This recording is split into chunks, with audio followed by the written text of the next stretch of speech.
Il n'est pas venu. Reste, ne demande pas trop parce que je fais un direct. Non, mais tu peux reste en pause. Donc, il n'est pas venu, c'est ça? Hein? Non, il n'est pas venu. Parce que normalement, il avait rendez-vous à 11h40, mais là il est 11h50. Bon, en général, il vient un peu plus tôt, donc ça veut dire qu'il ne va pas venir.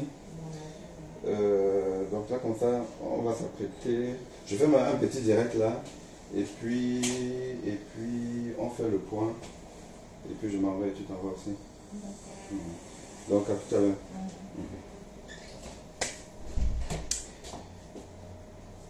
Alors, chers internautes, aujourd'hui, je vais vous faire un petit direct pour expliquer un peu la cause de la mort de Cabrel Nandjip et ce qu'on aurait dû faire pour le sauver et ce qu'on a fait. Et dans ce qu'on a fait, je vais retenir un élément clé de sa prise en charge. Et si on le fait, si je le fais, c'est simplement pour que les gens apprennent de ce qu'il faut faire et surtout ce qu'il ne faut pas faire et comment on peut se servir d'un malheur pour éviter le même malheur à d'autres personnes. Quand on voit la vidéo de Cabrel Nandjip, la vidéo de sa prise en charge, il y a beaucoup d'éléments qu'on peut discuter et critiquer dans sa prise en charge. Mais comme je dis toujours, elle a été faite au lieu de l'accident par des personnes naïves de toute formation et donc qui ne savent pas exactement ce qu'il faut faire. Donc, nous devons éduquer les populations. Et c'est ce que j'essaie de faire là, c'est ce que l'État doit faire. C'est ce que tous les médecins qui ont une expertise dans le domaine doivent faire. Et c'est pour ça que nous sommes aussi dans les réseaux sociaux pour vous apprendre exactement ce qu'il faut faire. Alors, on va aller étape par étape. Il y a eu accident, choc, perte de connaissance, certainement, et puis secours. Quand vous arrivez, comme ces jeunes-là sont arrivés, vous devez d'abord constater l'absence de connaissance, la perte de connaissance, ou alors le malade est conscient, mais peut-être dans un état de choc, ou pas, en l'appelant, en le pinçant, voilà. Et on se rend compte que la personne est inconsciente. Vous devez vérifier rapidement si il y a saignement. Est-ce qu'il saigne? Est-ce que ça saigne? Est-ce que ça gicle quelque part? Si c'est le cas, vous, au lieu de tirer la personne pour la sortir du véhicule, non. Vous devez d'abord s'assurer que ça ne saigne pas. Et si ça saigne, vous faites une compression au lieu du saignement. Vous faites une compression parce que là, on va éviter le décès par hémorragie. Et c'est pas compliqué de savoir si il y a un saignement actif. Voilà. Donc, s'il n'y a pas un saignement actif, comme c'était le cas de Cabrel Nandjip, comme il n'y a pas de saignement actif, on va privilégier l'immobilisation au lieu. Sauf à être nombreux et à savoir transporter un malade qui est dans cet état critique. Et dans les moyens de maintenir le malade en sécurité. Excusez-moi. Juste, je vous reviens. J'ai un appel là, je ne sais pas qui m'appelle. Allô? Allô?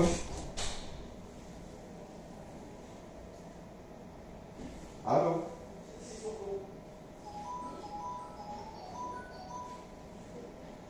Allô?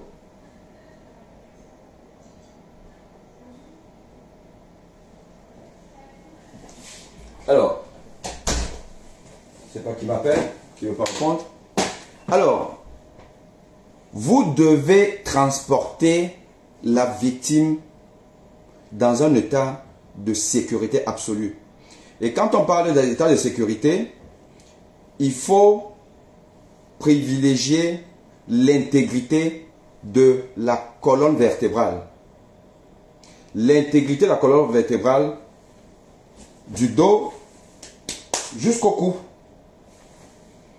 Parce que dans ce mécanisme de choc, il a peut-être heurté sa tête quelque part, pas brisé, ainsi de suite là. Donc il peut avoir une fracture au niveau du rachis cervical, par exemple. S'il y a fracture, donc il peut avoir lésion ou engagement de la moelle osseuse. Et en le mobilisant, comme on a vu là, on le tire là, ça, machin tout là, vous avez donc la tête qui balance, une colonne vertébrale qui est certainement déjà fragilisée. Et vous pouvez aggraver le processus de lésion au niveau de la colonne vertébrale. Et ça peut entraîner une paralysie. Donc, en transportant ce genre de personnes, vous devez tenir la tête, le cou bien pour que le cou ne bouge pas. Donc, vous devez tenir pour ne pas bouger le cou. Et donc, ça veut dire que vous devez être nombreux, ceux qui tiennent la tête, le cou, les épaules, les pieds, et vous le transportez de manière horizontale. Pas courbé comme on a vu, on tire comme ça, là on tire, on fait des trucs là. Non, on ne fait pas ça. C'est pas parce que votre objectif, c'est de le mettre sur un plan dur. Parce qu'effectivement, il faut le mettre sur un plan dur. Et le plan dur, surtout, c'est le sol qu'on a là-bas. Mais le transport doit être hyper professionnel. Primum non nocere. À défaut de ça, si on ne peut pas, on le laisse là où il était en rabattant juste le siège pour qu'il soit quand même dans une position horizontale ou quasi horizontale. Parce que cette position-là, elle va nous être utile. Les gens pensaient aux positions latérales de sécurité et tout, parce que de toute façon, même la position latérale de sécurité, il faut qu'on soit position horizontale. Mais non. Et je vais vous expliquer pourquoi la position latérale de sécurité n'est pas celle qu'il faut adopter dans cette situation. Et vraiment, abonnez-vous à ma page, soit tant Google, Facebook que TikTok.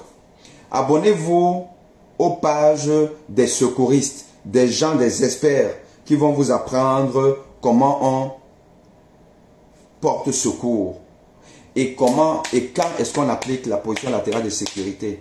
Je n'ai jamais compris pourquoi cette posture-là est si populaire dans le monde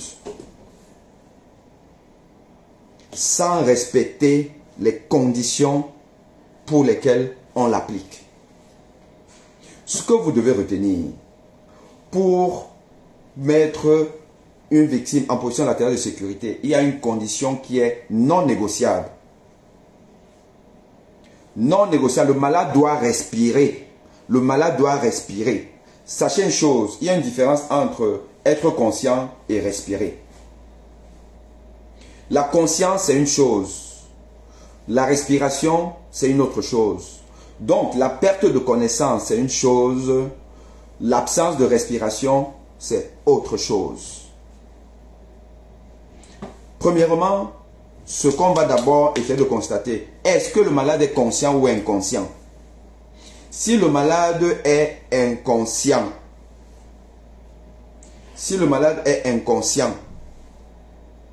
on va maintenant chercher à savoir, est-ce que le malade respire? Parce que si le malade respire, on va vouloir éviter, entre autres, des fausses routes. Parce qu'un malade qui respire a encore des mécanismes qui peuvent faire en sorte que sa langue puisse ne pas être suffisamment fonctionnel et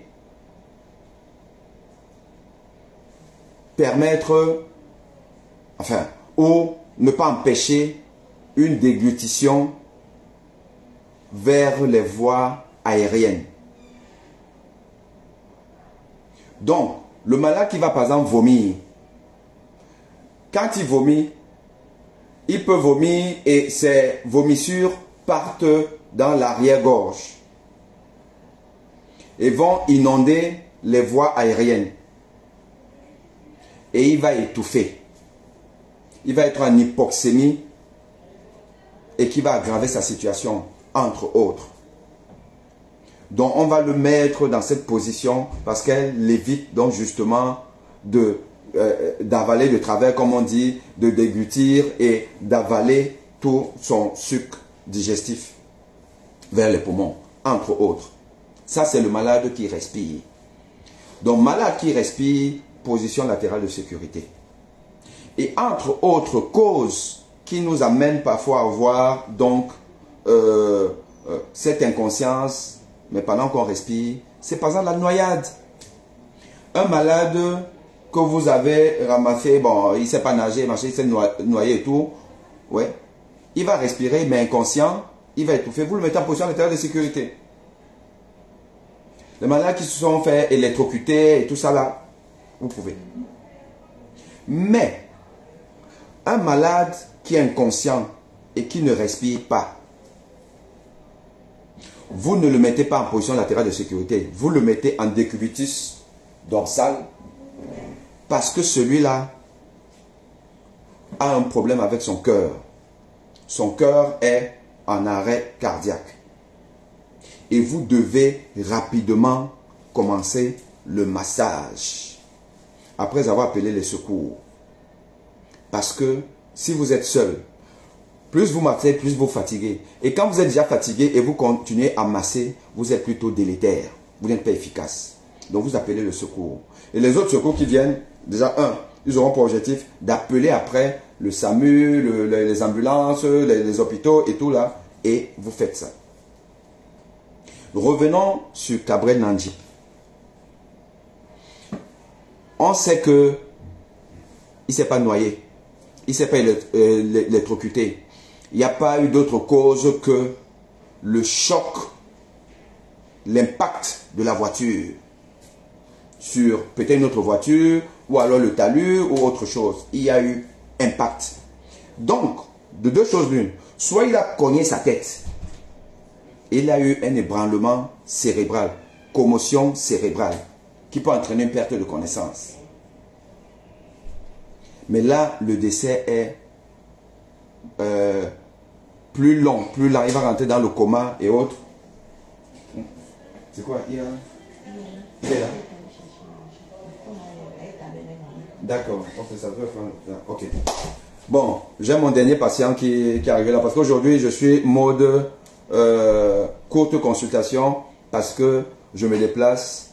Je vais visiter un pays africain, mais qui est en train de progresser, qui est dans une dynamique positive, et qui dépasse déjà le Cameroun de loin en termes d'offre de soins. Donc je vais sur place voir de quoi il s'agit, être dans des projets coopératifs avec les jeunes cardiologues de ce pays.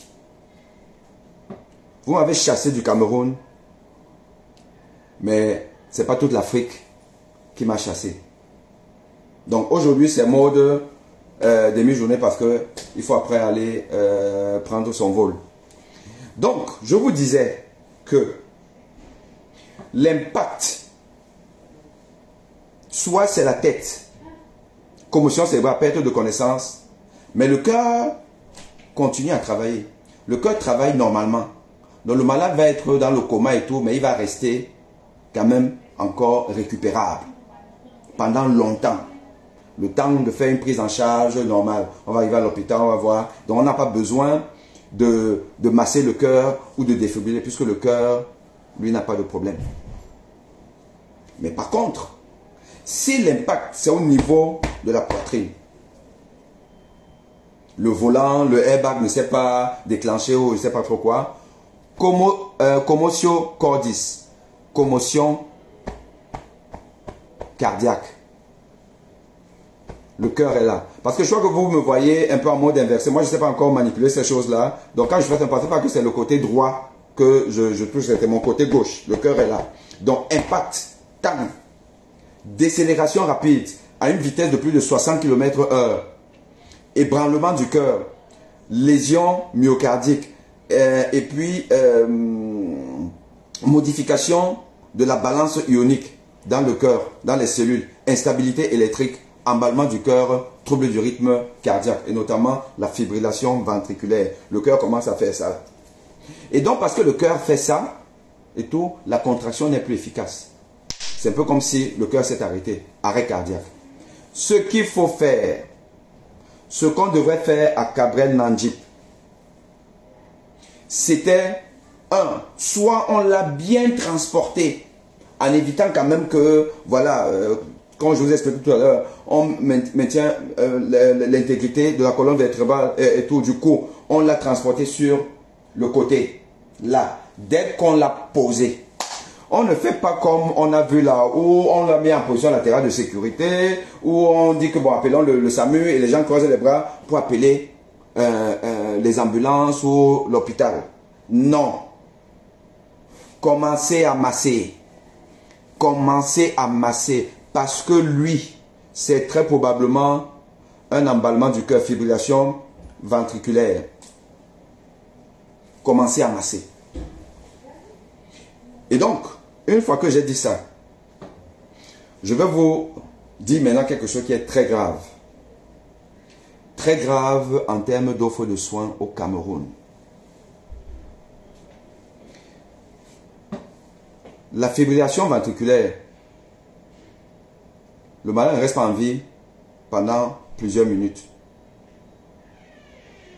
Au bout, allez, grosso modo, 5 minutes, sans massage, le malade meurt. Le no-flow, c'est-à-dire le temps où le cœur qui est en train de fibriller, qui s'emballe, qui ne se contracte pas bien, n'envoie pas le sang partout, donc au cerveau. Plus le no-flow est long, plus la probabilité de perdre la personne est importante. Et plus d'ailleurs, si on vient même tardivement, on essaie de récupérer le malade en lui faisant des massages et tout ça là. Les cellules du cerveau qui n'ont pas reçu le sang sont bousillées. Donc on va récupérer un neuneu. Donc, le no-flow doit être le plus court possible. Le no-flow doit être le plus court possible. Il y a mon dernier patient qui est arrivé et tout. Bon, donc mon assistante me fait déjà les... Mais je suis là, je dois aussi... Je dois aider les peuples du monde qui veulent apprendre. Donc, il va patienter parce que je fais encore 5 minutes et puis on va arrêter ce spontané. Donc, le no-flow doit être le plus court possible. Pour non seulement récupérer le malade et récupérer pas un légume, mais quelqu'un de valide. Mais la fibrillation ventriculaire, c'est l'arythmie cardiaque la plus maligne qui entraîne le décès si on ne masse pas le malade et si on ne fait pas une défibrillation, on ne défibrille pas. Or, maintenant, je vais vous poser une question. Cabrel Nandjip qu'on a vu couché là, on appelle les trucs là. Déjà, il faut qu'on nous dise quel est le temps qu'il a mis pour arriver à l'hôpital d'Edea. Et pendant ce temps-là, est-ce qu'il a été massé? Je n'ai pas l'impression. Est-ce qu'il a été défibrillé? Je n'ai pas l'impression. Il a été transporté comment? Jusque là-bas. Et on nous dit qu'il arrive à l'hôpital d'Edea. On l'a mené, je ne sais pas trop, en réanimation. Ils ont fait des trucs là-bas. Et après, ils sont venus dire que bon, il est décédé, on a porté. C'est faux. C'est faux. Cabrel Nandjip, quand il est arrivé à l'hôpital d'Edea, il était déjà mort. Il était déjà mort parce que il n'a pas eu la réanimation adéquate. Ce qu'on appelle la prise en charge préhospitalière. La prise en charge préhospitalière des accidents de route, des arrêts cardiaques et tout là, c'est quelque chose de fondamental en termes de santé publique. Le ministre de la Santé publique du Cameroun n'a pas mis en place une politique de prise en charge préhospitalière adéquate. C'est un hélicoptère qui serait venu là-bas le prendre et que les gens qui étaient là, dans un système de communication avec des experts, même les réanimateurs de l'hélicoptère, on dit que non, faites ceci, ne faites pas se porter-le comme ça, la machin, tout ça. On aurait sauvé Gabriel Nandji. Mais il n'y a pas ça au Cameroun. Parce que nous sommes un pays de villageois, de broussards, avec des dirigeants qui ne connaissent rien et qui ne veulent même pas savoir, et qui s'entourent que de conseillers que eux-mêmes ont des formations un peu tordues comme ça. Donc, Gabriel Nandji, qui arrive à Idéa, je dis encore, je veux qu'on vienne me prouver le contraire, n'était plus vivant. Il était plus vivant. Donc, si des médecins, des jeunes médecins, ont pris et sont allés faire une réanimation, ça veut dire qu'ils ne savent même pas reconnaître quelqu'un de décédé. Et ça, c'est grave. Ça veut dire que notre formation médicale, elle est bancale. Si on n'apprend pas à des jeunes médecins qu'une victime est arrivée, là, je fais comment? Quels sont les signes de vie d'un malade? Non, on vous prend, on vous amène. Et vous savez comment ça se passe au Cameroun, non? Vous avez d'abord sorti l'argent, là, c'est la magie. Vous avez sorti l'argent à faire ceci, on fait les brouffes, là, le machin, tout, on va même perfuser. En fait, alors que le malade est décédé, fibrillation ventriculaire, tu fais plus de 5 minutes avec ça sans être réanimé. Depuis quand? Pourquoi au Cameroun, on veut inventer la sorcellerie? On veut inventer la sorcellerie médicale au Cameroun. Moi, je vous ai toujours dit que quand vous tournez le dos là, à tous ceux qui dénoncent, ça va vous attraper. Ça va vous attraper. Ne pensez pas que c'est parce que vous dites, bien, ayop, que si la maladie doit venir là sur vous, ça va vous épargner. Hein? Ben, lui, il est toujours là. Hein? Plus de 90 ans, il est là. Les gens ne font que partir là, les fondis s'en vont, tout le monde parle. Tout le monde parle. Lui, il est là. Il est là. Il est là. Mais vous le supportez, vous supportez, même si l'insupportable. Le jour où ça vous attrape, ça vous attrape. Il n'y aura pas de prise en charge parce qu'il n'y en a pas au Cameroun. Une prise en charge efficiente. Il n'y en a pas. C'est Dieu qui nous sauve. Mon beau-père, je l'ai sorti de l'hôpital militaire pour l'amener à l'hôpital à Quintini. Le SAMU de l'hôpital à Quintini est venu le chercher là-bas. Dans le transport, on pense qu'il n'y a pas l'oxygène. Dans le SAMU de M. Paul Biya, il n'y a pas l'oxygène. Or, il était oxygénodépendant. Il arrive donc à la Quintini, ça a aggravé son état, il est décédé. Vous savez, quand c'est déjà mauvais là, dans une famille, belle famille, quand ça chauffe déjà, oh, tu as tué notre père, c'est toi, tu savais. Alors que moi, je ne savais pas. Moi, Aimé Boni, je peux m'imaginer que le SAMU n'a pas l'oxygène. Moi, je vais m'imaginer que le SAMU du Cameroun n'a pas l'oxygène dans le camion. Donc voilà, c'est ce qui se passe dans notre pays. Donc les jeunes médecins de l'hôpital d'Edea ont pris en charge un accidenté de la voie publique qui a eu un impact terrible et très probablement commotio cordis, fibrillation ventriculaire, qui ne peut pas arriver là-bas étant encore en vie. Mais on nous dit qu'il y a eu une réanimation d'abord, donc machin, tout. C'est pas que dès qu'on arrive, on a dit que non, monsieur, vous avez, ça veut dire qu'ils ne savent même pas, ils savent même pas reconnaître. Si tu ne sais pas reconnaître un malade décédé, comment tu vas savoir réanimer Un malade qui n'est pas décédé, mais qui est presque, mais qui est dans un état critique. Tu ne peux pas savoir. Et ils ont quoi là-bas? Il y a quoi dans cet hôpital pour prendre en charge? Il y a quoi? Allez vérifier. Je vous dis, allez dans cet hôpital, allez vérifier. Allez à l'hôpital de Zeka, allez à l'hôpital de Pouma, allez vérifier la sorcellerie. Donc, retenez une chose. La position latérale de sécurité, ne l'utilisez pas à tort et à travers. Le critère de discrimination, est-ce que je fais PLS? Et allez voir ma vidéo, comment on met le malade en PLS. Et allez voir toutes les autres vidéos qui parlent de ça. Mais, vous ne mettez en PLS que si le malade est inconscient et il respire. Et pour savoir si le malade respire, là, quand vous le trouvez allongé, déjà, vous sécurisez l'endroit. Vous dégagez les voies respiratoires. S'il a une cravate, vous déboutonnez. S'il a une ceinture, vous enlevez et tout. Vous l'appelez. Vous le pincez. S'il ne réagit pas, il est inconscient. Maintenant, vous devez savoir s'il respire. Pour ça, s'il respire, vous pouvez, quand vous avez mis, pensez sa tête en arrière, là, vous avez cette main ici, vous avez ouvert sa bouche et tout. Vous posez par exemple votre oreille vers son nez pour voir si vous avez un souffle. Vous pouvez poser la main, là, la paume de main, pour voir s'il y a un souffle. Pendant que vous faites ça, vous guettez le ventre. Vous guettez son ventre s'il se soulève. Vous pouvez poser votre main sur son abdomen ou la poitrine pour voir si votre main se soulève. Avec ça, vous saurez si le malade respire ou ne respire pas. Et donc, il respire PLS.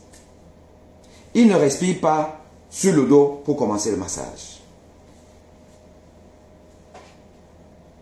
Bon, je pense que on s'est compris. Et on se revoit bientôt. Je dois consulter mon malade.